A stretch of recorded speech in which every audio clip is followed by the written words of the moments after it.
Nuclear activism. Yes, we want to get rid of nuclear weapons, nuclear reactors, the radioactive waste they leave behind. But how? It's hard to know where to start with nuclear, as there are so many horrific aspects to this hydra-headed monster technology. But now, an award-winning veteran environmental journalist has come out with a book that repurposes some of the more than 700 interviews he's conducted with leading scientists, doctors, activists, indigenous leaders, physicists, and so many others to create a book with the focus on what you can do activism and where you can start. It's filled with brilliant ideas put forward by some of the most brilliant minds working on behalf of the planet and its life forms. And this journalist tells you, imagine that the guests on this show, they are speaking not only to me, Karl Grossman, but to you. They are asking you to listen, not passively, but actively.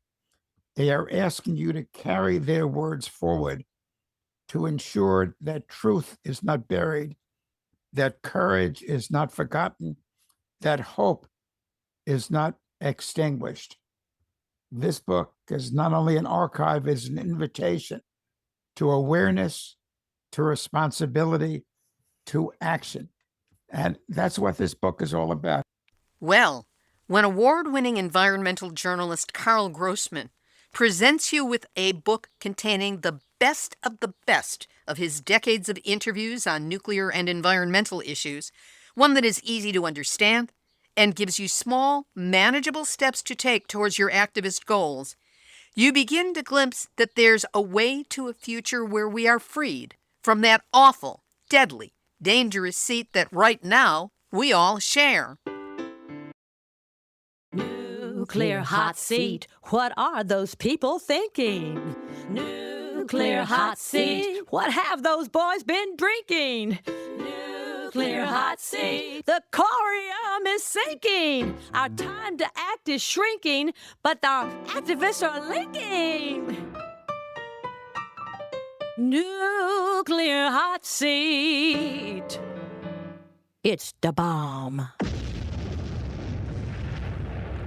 Welcome to Nuclear Hot Seat, the weekly international news magazine keeping you up to date on all things nuclear from a different perspective. We're a show for people who know nothing about nuclear who want to know something, and people who know something about nuclear who would like to know just a little bit more. My name is Libby Halevi. I'm the producer and host, as well as a survivor of the nuclear accident at 3 Mile Island from just 1 mile away. So I know what can happen when those nuclear so-called experts get it wrong. This week, a very special interview, an activism special, if you will, with award-winning environmental journalist Karl Grossman, the visionary who created the cable TV program Enviro Close-Up. In collaboration with his longtime producer, a filmmaker and award-winning documentarian in his own right, as well as a man who makes things happen and gets things done, Frank Melli, they share credit on the newly published book EnviroVideo Book 1, Repurposing the TV series into a handbook for action and change. It presents the insights, perceptions, and an undeniably powerful call to action from 14 international leaders who are fighting to preserve our environment, health, and life itself. We will also have nuclear news from around the world, PENTZ GUNTER with the Nuclear Hot Seat Hot Story, and lots more honest and verifiable nuclear information. All of it coming up in just a few moments. Today is Tuesday, May 26, 2026, and here is this week's nuclear news from a different perspective.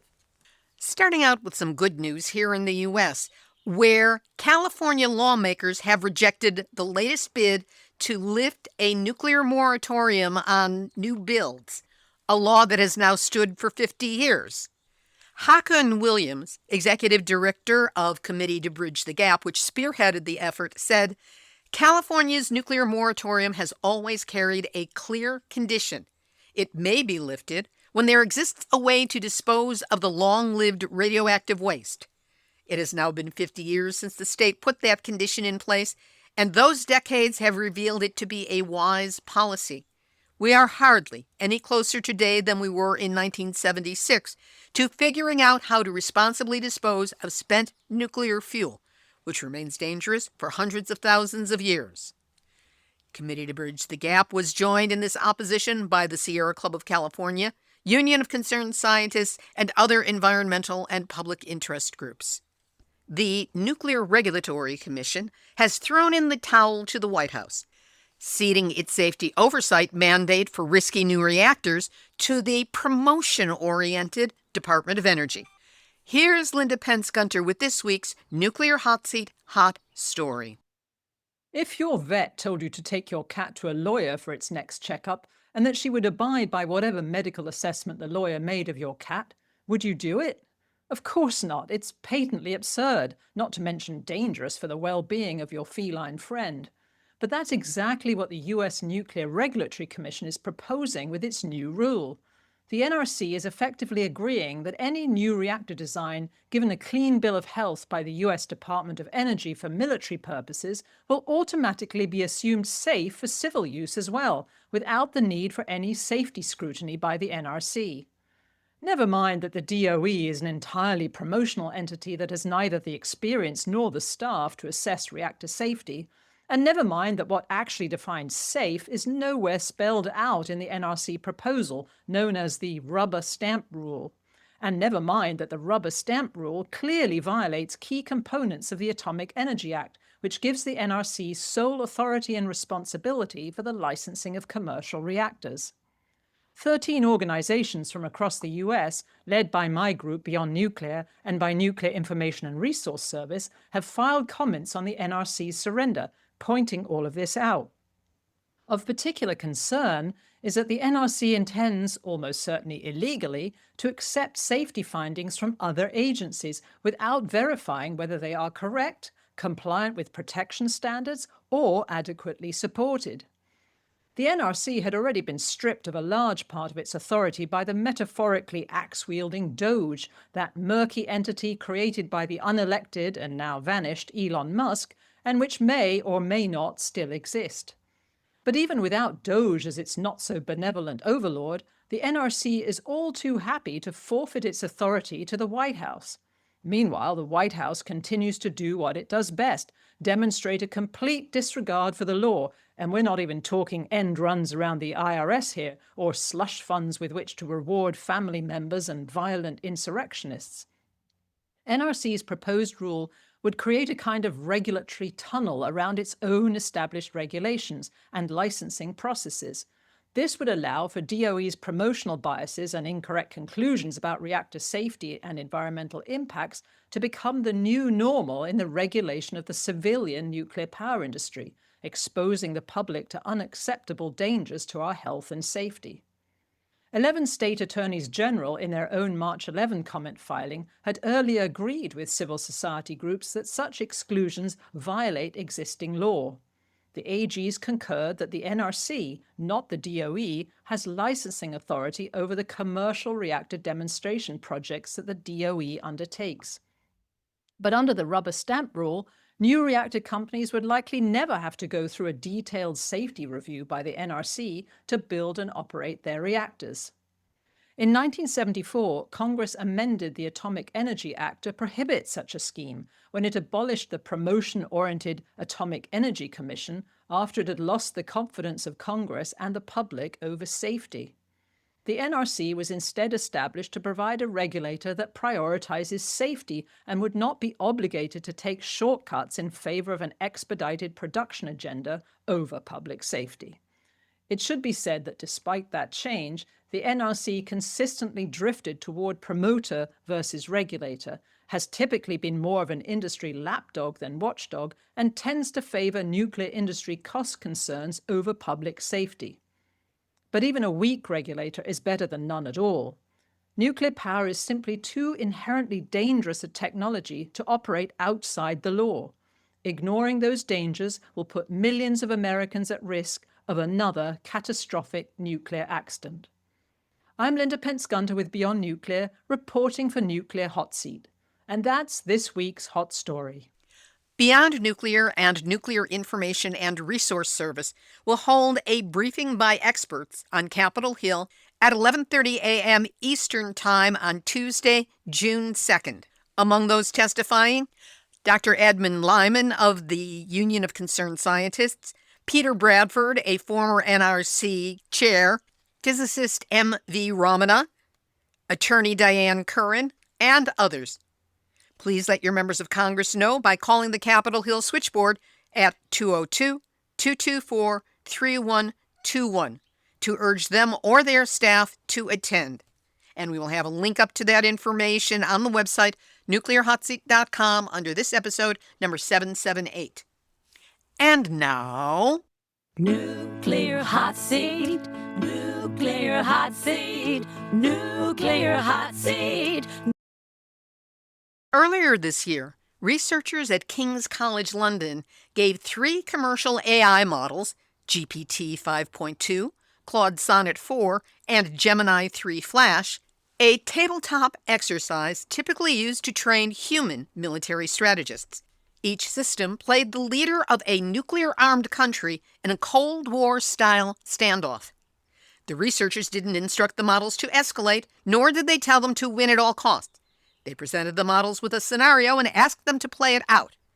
Across 21 simulations and 329 turns of play, the models chose to use tactical nuclear weapons in all but one game. No model in any run chose to surrender or make meaningful concessions. The models researchers used had the same built-in safety rules that are in place when conversing with millions of people every day, and the rules worked exactly as designed. As a result, no move was by itself concerning, but the overall direction of play was, and no mechanism was in place to catch the alarming trends. The same pattern, individually safe actions building towards a dangerous outcome, has also shown up across every major AI model. And that's why those of you brainiacs who are in charge of maybe considering putting AI in charge of nukes, you are most definitely this week's Nuclear hot seat, NUMNUTZ of the week. Here's this week's featured interview. When is a book more than a book? When it's capable of becoming the cornerstone of our activism, providing facts, hope, encouragement, and strategies to turn around the Epstein class's greed that is destroying so much of life as it exists. It takes a veteran journalist and his veteran producer, award winners both, to come up with something this profound, powerful, and motivating. Something that is both a time capsule and a guidebook. EnviroVideo Book 1, Repurposing the TV series into a handbook for action and change, is the brainchild of journalist Karl Grossman and his producer, collaborator, and as I've said, a man who makes things happen, Frank Melli. Together they have presented Enviro Close-Up as a cable TV program since 1991. Here, they have culled just a few of the most empowering interviews from that show. Not an easy task, given the quality and extensive quantity of the source material. What results is a powerful, yet easy-to-understand book with words of wisdom on every page and a spirit, a light, that heartens those who read it. They call it a time capsule and a guidebook. I consider it a miracle of clarity, motivation, and that powerful call to action. I spoke with Karl Grossman and Frank Melli on May 24, 2026. Karl Grossman and Frank Melli, thank you for joining us on Nuclear Hot Seat, and I have so been looking forward to this interview. Wonderful to be here, Libby. And we've been looking forward to it too, Libby. Let's start out with some information about your show, Enviro Close-Up. What is it? When was it started? And how many episodes have been recorded? Well, we began in 1991. We're now, in terms of the Enviro Close-Up with Karl Grossman series, 714 programs. We've also done documentaries, including Nukes in Space, the nuclearization and weaponization of the heavens, and specials. So we've been going now for a long time, and we're going to keep going. How are the episodes available if people want to visit them? Well, they can go to our website, EnviroVideo.com, and there they are, hundreds and hundreds of programs you can watch. In terms of actual broadcasting, the programs are syndicated by Free Speech TV. They're out of Denver and broadcast on nearly 200 cable TV systems in 40 states and on the major satellite television networks. I'll make certain that there is a link up to your website on our page for this program, nuclearhotseat.com. This episode is number 778. So I've got a few more than you. The benefits of a weekly program. Frank, explain to us what your position has been with Enviro Close-Up through the years.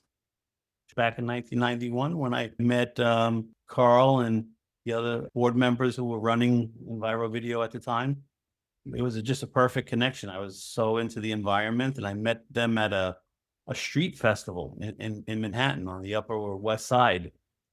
Steve and Joan were there, so I met them, and they introduced me to Karl, and it was Earth Day or some beautiful event, and I was at the time a broadcast engineer and video editor.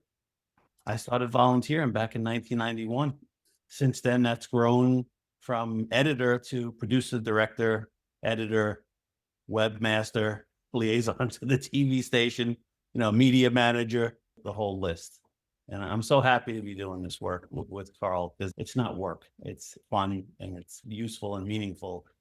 It's an honor to be working with Karl and doing this work. The Steve and Joan that Frank referred to, that's Steve Jambeck. And he was a shooter, retired now, at NBC, including Saturday Night Live. And his wife, Joan Flynn, an activist with Women's International League for Peace and Freedom. And that's been our basic team: Steve and Joan, Frank, and me. It's great that you have a team, speaking as someone who doesn't. Wish I could clone you, Frank. Who first had the idea for this book? How did it come up, and how did you proceed with it?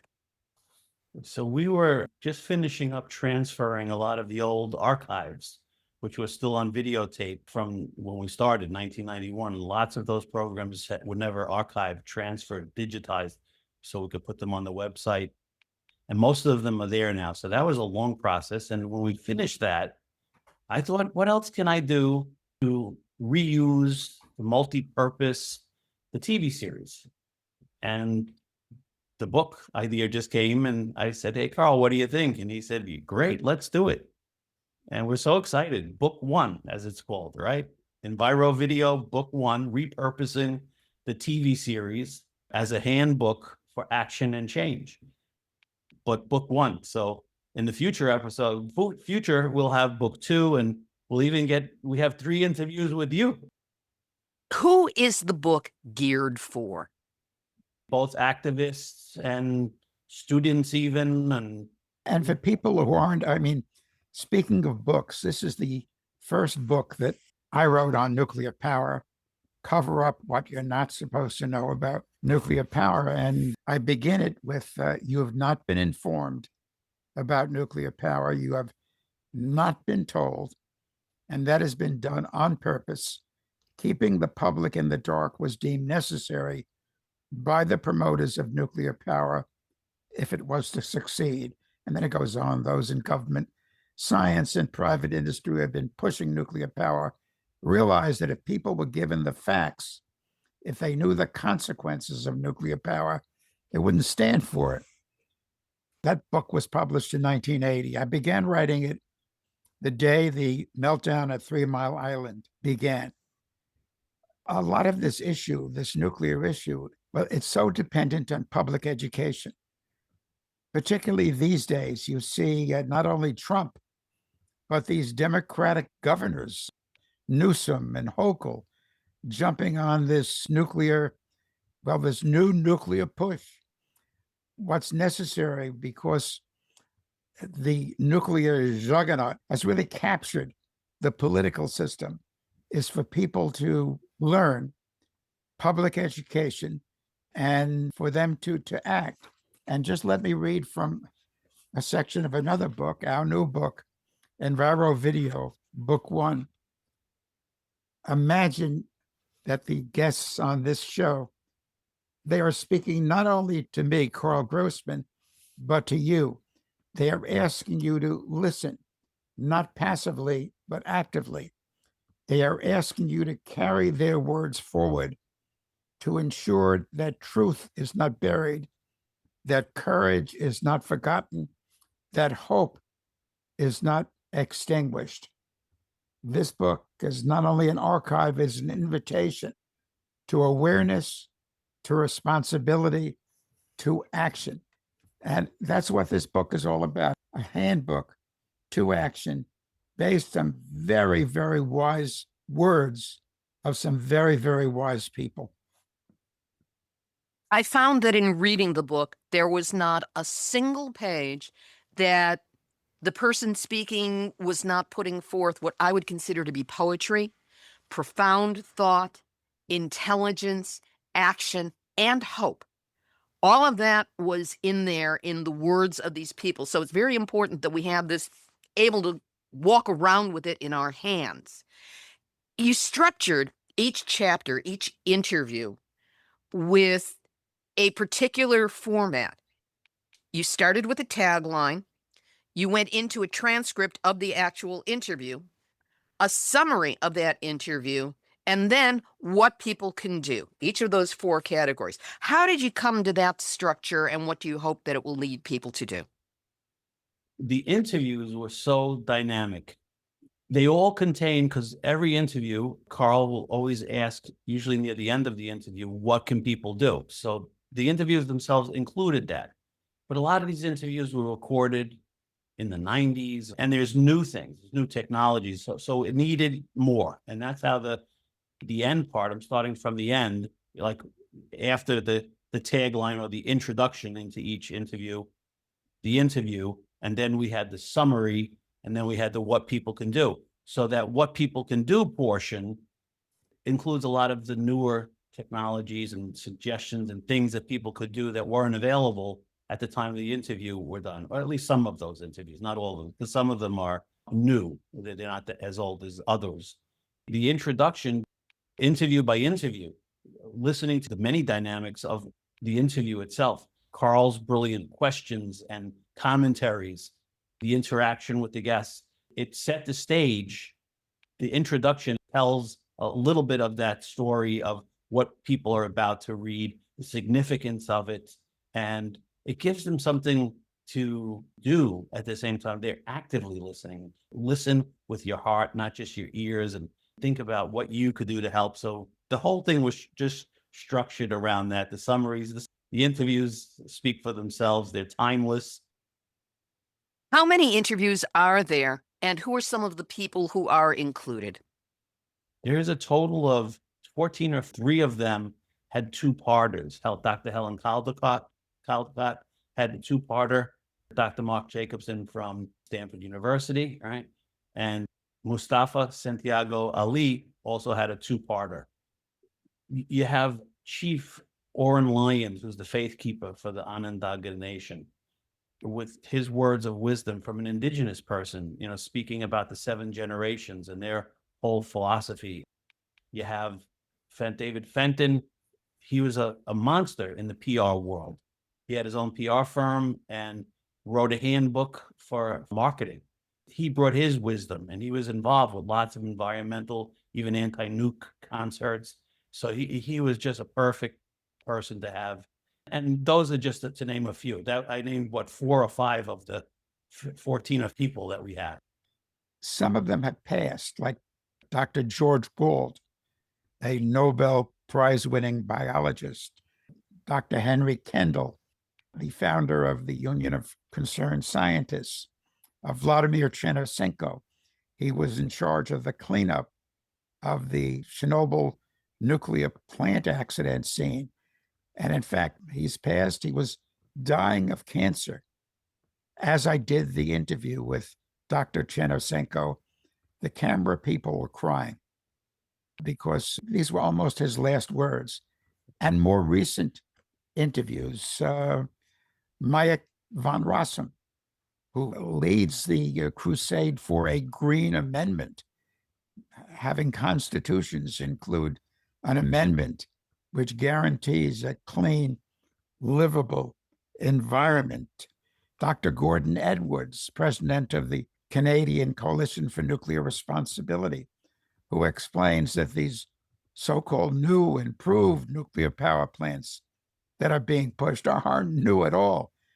It's stuff from decades ago that are being wheeled out. They didn't work then and are not going to work now. So there's a mix of it was very hard selecting those we would feature in the book. And there's so many more that will be featured in future books.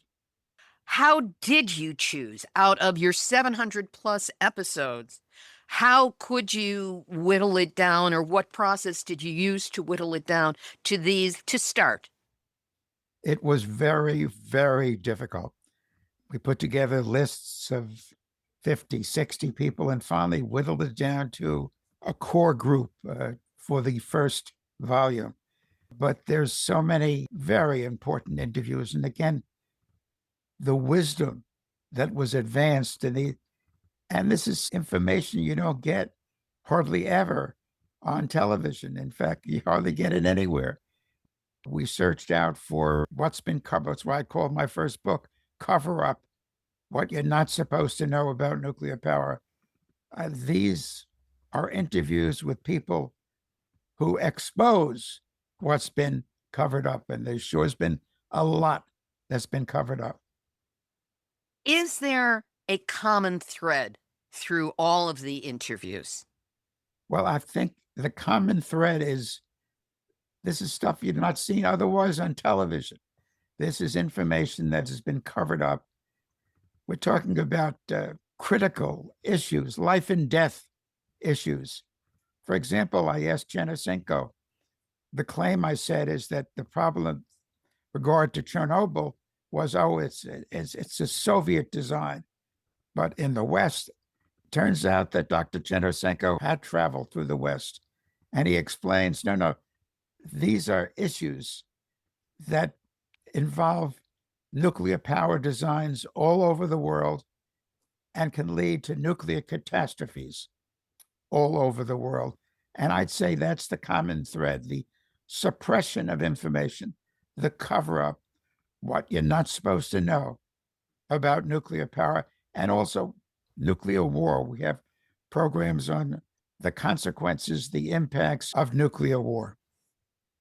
And one other thing I would add is common threads is what viewers, what people can do, because that's always covered in every single episode. There's always a section on that, as we mentioned earlier. And then we embellished on that, expanded on that in the book. Given the relentless anti-environmentalism and edicts that are coming out of Washington, D.C., presidential orders, laws, how does this impact the kinds of activism that the people in your book are advocating for?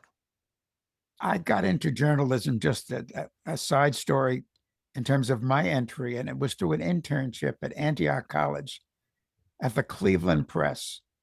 And above the entrance of the Cleveland Press were the words, "Give people the light and they will find their own way." That's what I've tried to do all through my working life as a journalist, to provide that light, believing, you need a modicum of democracy to have this work out, find their own way and act.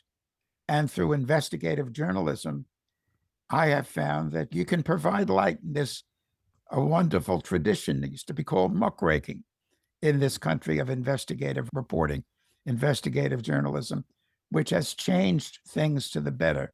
And in terms of these issues that we've tackled with these very, very wise, intelligent people, so much needs to be done.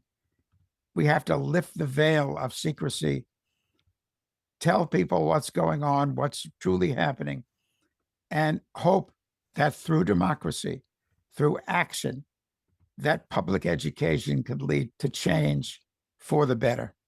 Karl, you reminded me of one of the videos that we did on food irradiation. And that video was shown at a town hall in the state of Maine. They were taking a vote that night or against food irradiation. And after our video was shown, they voted unanimously against it. So we have that. And Karl, you've written about it, done all these interviews. And when we first launched the book just a few months ago, and we had a launch party celebration of Karl, I had heard so many stories. Libby, you even made a video that was shown at that, and so many others were telling all these wonderful stories. But I learned even more from a lot of people I had never met and heard, and that were there just sharing stories about the impact that Karl has had through all of the above, the TV series, the documentaries, the specials, his books, his lecturing, professor at Old Westbury SUNY as investigative journalism professor, and students that I've actually met, one I work with, and they're like, "You work with Karl Grossman, Professor Grossman?" She goes, I said, "Yeah." She said, "He helped launch me on this path, and I am so happy and so better at what I do, and I understand journalism in a whole nother way that I wasn't getting anywhere else." So he's had a huge impact from national, states, individuals, and I just wanted to share that. It's beautiful, Karl, and I'm happy we're still going strong, and this is just book one, and we have more to come. And I need to put in my own kudos to Karl, because when I was new to this movement and just saying, gee, I think I'm doing a podcast, he was one of the people I contacted from out of nowhere. I was scared to call him because it's like he's this big person and I'm just starting out. Never treated me with condescension, always helpful, always a mentor. And actually, it was his response to a query I had about a press release that went out from Trinity that set me on a pathway of 14 years that it's taken to write my play, which is moving forward, Atomic Bill and the Payment Due. So you've had tremendous influence on me and my writing, my career, and the things that are important to me. That very honored to have a part in that, Libby. So big, I made you one of the characters in my play because I couldn't do it without you.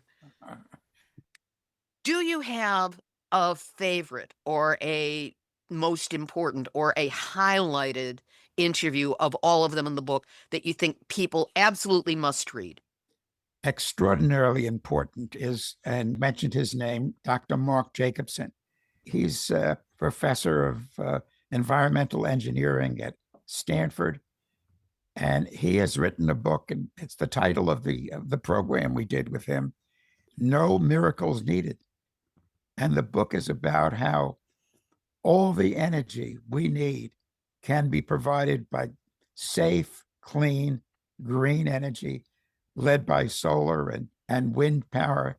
No need for nuclear power, no need for burning of fossil fuel and so forth.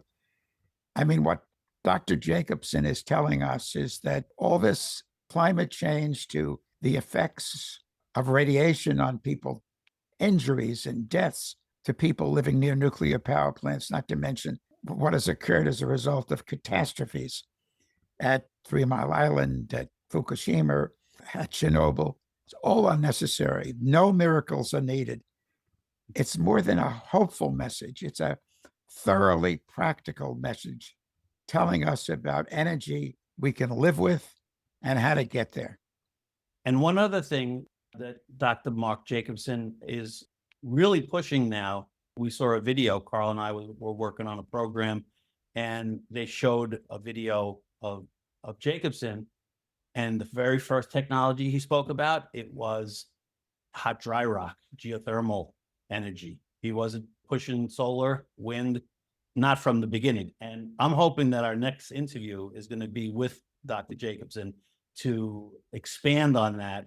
That's always been my favorite too, is the hot dry rock geothermal. But from the book, because I work in the media, it has to be David Fenton, the David Fenton interview, because he is so wise and his words were very powerful and instructive for people that are either starting, the newbies, like you asked, who's this book for? It's also for newbies, but it was also meaningful for a veteran person like myself, who's worked in the industry for a long time.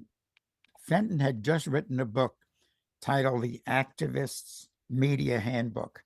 And I got a hold of it and got a hold of David Fenton. I mean, he's a guru of how to get information out.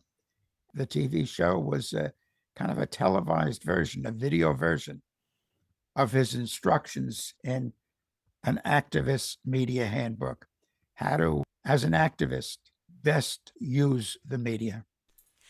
We'll return with the second half of this week's featured interview with Karl Grossman and Frank Melli, co-authors of the book EnviroVideo Book 1, Repurposing the TV series into a handbook for action in change. We'll do so in just a moment, but first, each week, the nuclear industry provides us with new nightmares.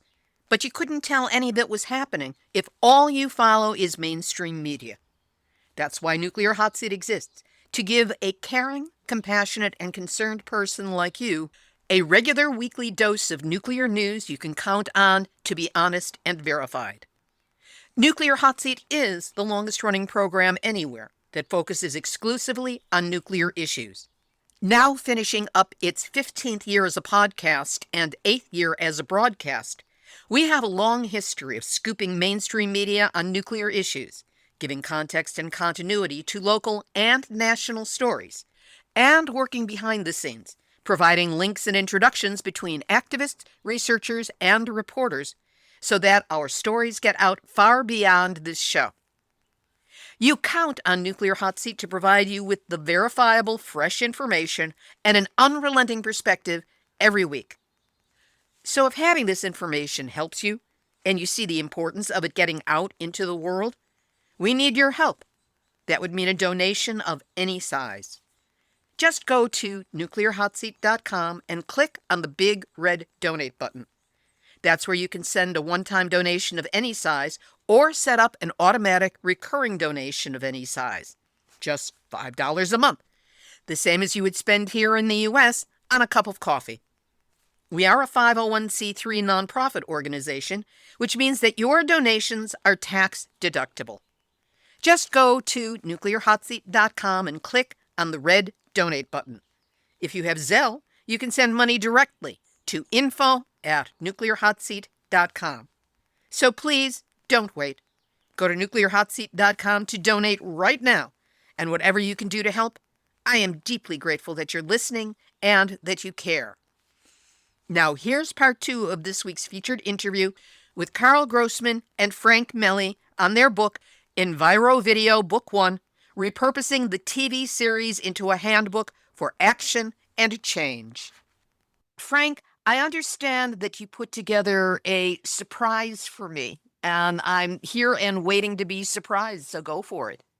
This morning, I edited for you highlights in order by appearance in the book of 30 to 45 seconds for each person, sound bites, the best sound bite from each of them, the most powerful sound bite, and put them all together. It's all edited cleanly. Audio mix is all good for you. So we could play it and we come back and you could comment on it.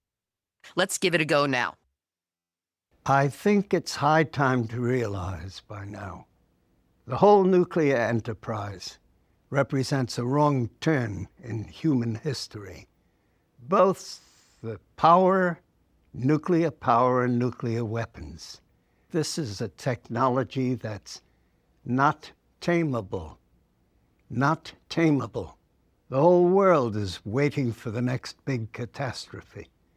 And everyone, including everyone in that business, knows that the next one is coming.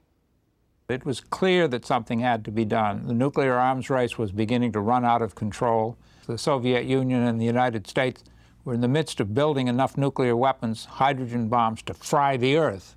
For one thing, the truth is that it's the first truly international nuclear disaster in the world, which gave us, scientists, the opportunity to understand for the first time the truly colossal consequences and dangers of the use of nuclear power. A disaster at a nuclear plant in one country is enough to destroy not only that country but the entire world. And we're very worried about that. This is all over the globe. This is a global problem. These chemicals get in there and they bind right to the receptors in the body. And they turn them on at the wrong time, or they turn them off, or they block them, so that the developing embryo doesn't get the right message. Nuclear power is a carcinogenic industry. There's no way to store this radioactive waste, which must be isolated from the ecosphere for a million years. So we will get epidemics for the rest of time of cancer, leukemia, and genetic diseases. So nuclear power equals, in my mind, random compulsory genetic engineering for the rest of time. The early stages of global warming are marked by a much more unstable climate, by more severe and intense downpours, more floods and droughts and severe storms and temperature extremes and sea level rise. That is happening now. And from him I begin to learn the power that exists within the atom. The power to do good, or the power to literally blow up the earth. This technology is the power of the sun. The question is, are we mature enough to handle the cosmic power that lights up the universe and lights up the galaxies? I have my doubts. It's not class in America that determines where pollution is sited, but it's really race. It's race that is really the determining factor of whether or not your community gets targeted for a polluting facility or a landfill or any of these kinds of noxious land uses. I see it as an addiction. Nuclear weapons are an addiction. We need the help of millions of ordinary people to see the common sense of making a sustainable planet that is not putting itself on the road to perdition, on the road to annihilation. And the danger is that in the pursuit of power, electrical power and political power and technological power, we may in fact imperil the entire planet. The instructions that we've been given is to ensure the welfare of those coming generations by long-term thinking and long-term care. Our responsibility then is a continuance of what we have, a securing of what we have, a respect for what we have. A green amendment is an amendment that gets placed in the Bill of Rights section of our state and federal constitutions and recognizes and protects the rights to clean water, clean air, a stable climate, and healthy environments in the same most powerful legal and constitutional way that we recognize and protect the other human, civil, and political rights we hold dear, like the rights to free speech. It is environmental racism because we know that the policies of the past helped to frame and to actually accelerate many of these impacts that we are currently seeing in Black and Brown and Indigenous communities. We know that race is a stronger predictor of how long you're going to live, what you're going to be impacted by than income is. So the environmental racism aspect is not only true, but is apparent, and you can trace policy to many of these impacts that are going on. We have the technologies we need and the costs have come down. We do have a lot of pushback by the fossil fuel companies. So there's a lot of misinformation, but there's also a lot of lobbying. Facts don't work on their own. Facts only work when they're embedded in stories. Stories have to have good characters and bad characters. So if you're not embedding the truth in stories that have a moral and emotional aspect and dimension, no one hears you. Wow. That is so inspirational. And there wasn't a single one of those quotes that you came up with that wasn't impactful in its own right. For the record, in order, those speakers were Nobel laureate George Wald, Henry Kendall of the Union of Concerned Scientists on the Birth of Scientific Activism, Vladimir Cherisenko, through an interpreter, with the truth about Chernobyl, Dr. Theo Colburn of World Wildlife Fund, Dr. Helen Caldicott, the mother of us all, Ross Gelbspan, an investigative journalist talking about climate change denial, Michio Kaku, the anti-nuclear physicist, Cecil Corbin Mark, on grassroots organizing in Harlem and environmental justice as a civil rights issue. Dr. Gordon Edwards of the Canadian Coalition for Nuclear Responsibility on citizen science and public education. Oren Lyons, Indigenous Leadership and Ecological Ethics. Maya K. von Rossum on the Green Amendment. Mustafa Santiago Ali of the World Wildlife Federation talking about environmental justice and community empowerment. Dr. Mark Jacobson on how existing technologies can decarbonize the world without waiting for breakthroughs, no miracles needed. And David Fenton, who wrote the Activist Media Handbook on law, communications, and movement strategy. I think this condensed sizzle reel should give people a sense of how rich the material is within this book, how immediately applicable to the problems that we're facing, what we are trying to do in getting rid of nukes and everything that they have left behind in their wake. Makes me want to read the book one more time.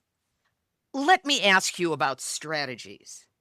There is a tactic that I think we might be able to use, and I just want to put this out for discussion, and that is the link between the pushback against AI and the fact that nuclear is being proposed to be the power to run AI. And that since there is such a groundswell of activism against artificial intelligence data centers and what they would do with local communities, it would be worth our while to see if we can link that to a push against nuclear. Because even if AI can be pushed away for a period of time, you know, they're going to be relentless. They're going to keep coming back until they get what they want.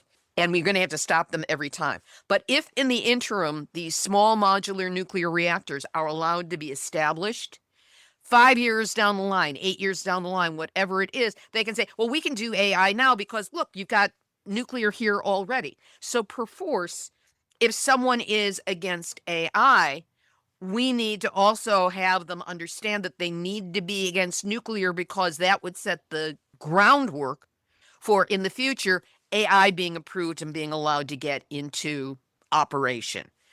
Your thoughts on that? First of all, former U.S. Interior Secretary Deb Haaland, she has, this is just recent, said that these data centers shouldn't be allowed unless powered by renewable energy. There's no need for nuclear to do AI. So let's uncouple that connection. And then in terms of proceeding on with AI, we must do it super carefully. Amory Lovins has also jumped in on this issue, talking about the practicality of energizing AI or these data centers through renewables. Frank, you wrote to me saying, one of the things I want to talk about is how you and others can easily turn your programs, for example, Nuclear Hot Seat, into a book series. Given that you've already gone through this and this book was self-published, how did you proceed? How did you do it? And are you available to help me?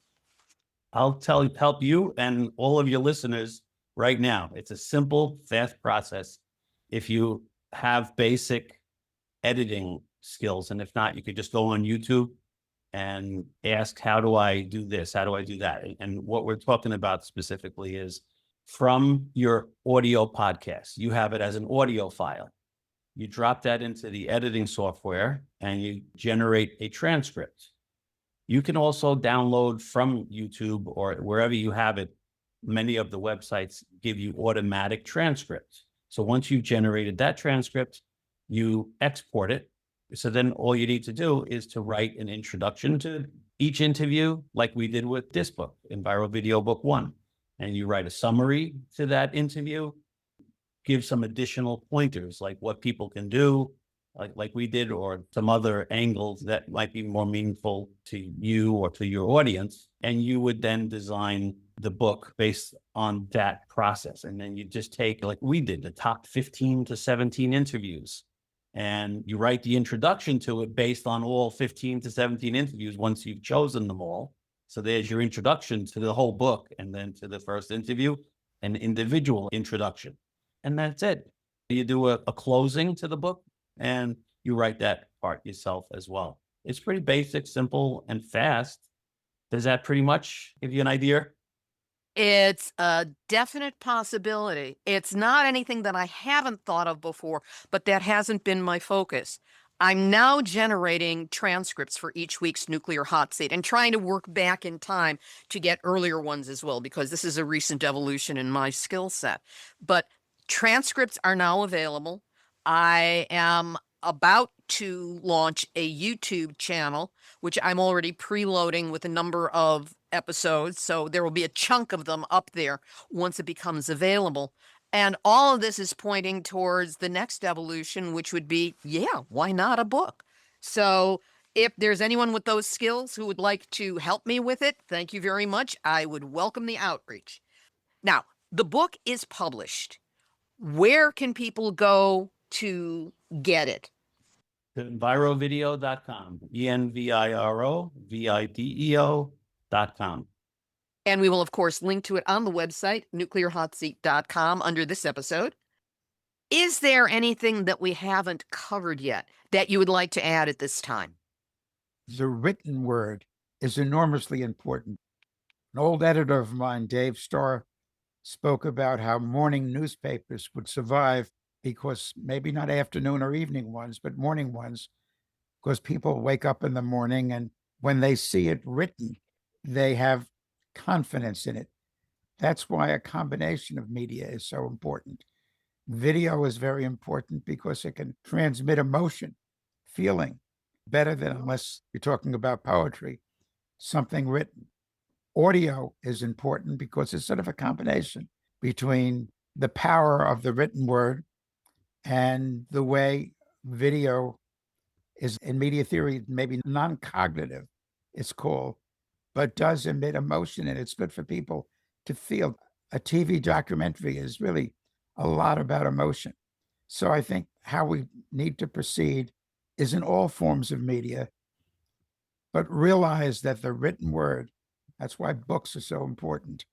And in this particular case, a book is a transcript of audio interviews, enhances the words spoken, and listened to is great. To be read is great. Frank, any last thoughts you'd like to add? Yeah, there's just a little paragraph here that I'd like to read from the book, which reads, "The world will not change through information alone. It will change when information becomes inspiration and inspiration becomes action." That is the passage this book invites you to take.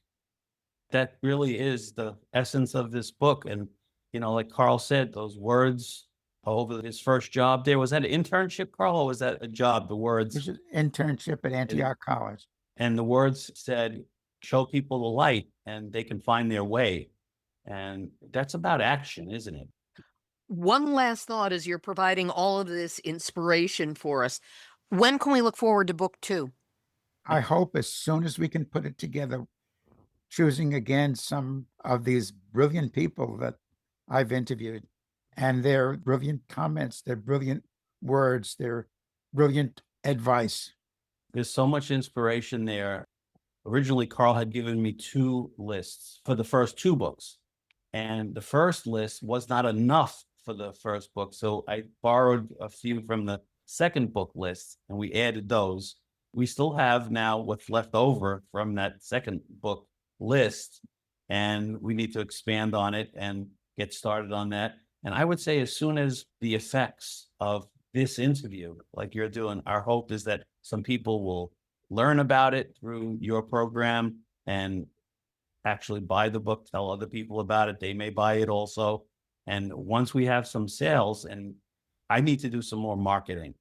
If you don't have a budget for advertising and marketing, there are many things that we can do on our own. And that's where we are right now.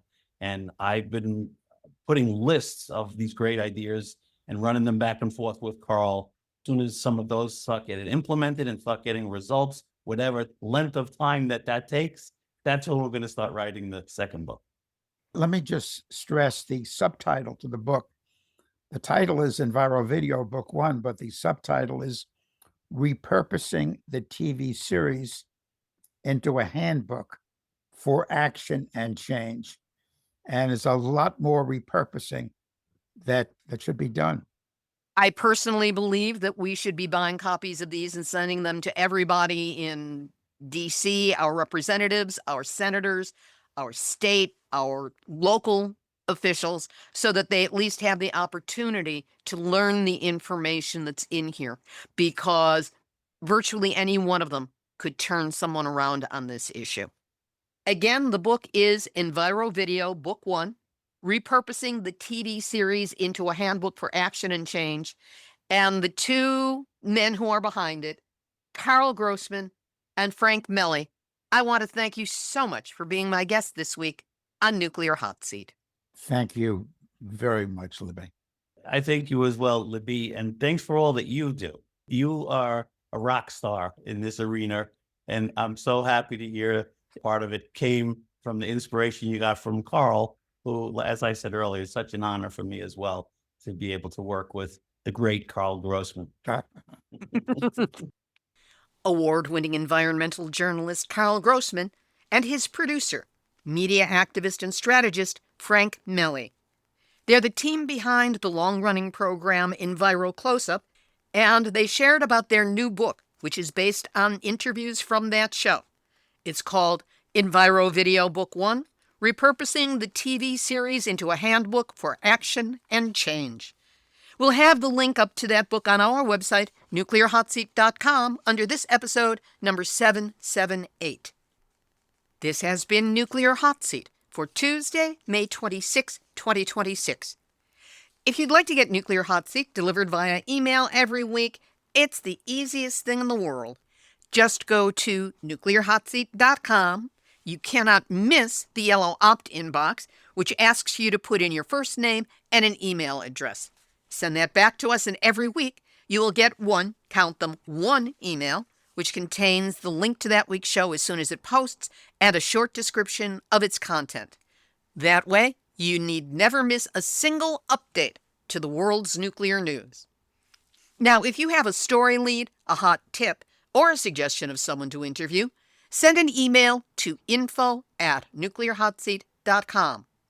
And remember, if you can go to Nuclear Hot Seat and click on that red donate button, we will so appreciate it. Any amount will help us out and will earn you a huge thank you as we keep the show running.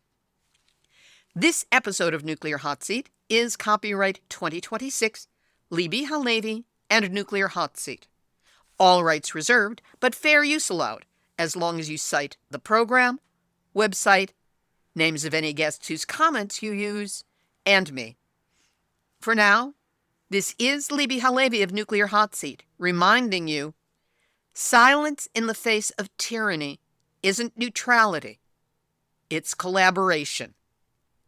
That from the esteemed journalist Edward R. Murrow. So there you have it, your weekly nuclear wake-up call. Whatever you do now, do not go back to sleep, because we are all in the Nuclear Hot Seat. Nuclear hot seat. What are those people thinking? Nuclear hot seat. What have those boys been drinking? Nuclear hot seat. The corium is sinking. Our time to act is shrinking, but our activists are linking. Nuclear hot seat. It's the bomb.